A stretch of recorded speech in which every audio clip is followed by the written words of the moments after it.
Anong gagawin natin, Xavier? Tawagan ko si Lolo.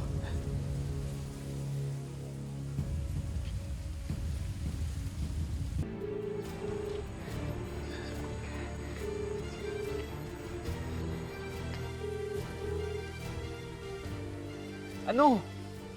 Di sumasagot eh. Paano yan? Anong gagawin natin? Mukhang yung supplier mo ginamit ka na palit ulo. Ikaw yung ginagamit niya ngayon sa kalokohan niya. Ikaw yung sineset up niya. Xavier, kailangan mo akong tulungan. Hindi pwede masira yung buhay ko. Pwede ba minahon ka muna? Minahon ka muna. Ganito gagawin mo. Umuwi ka muna sa bahay mo at hintayin mo yung tawag ko. Ikaw, anong gagawin mo?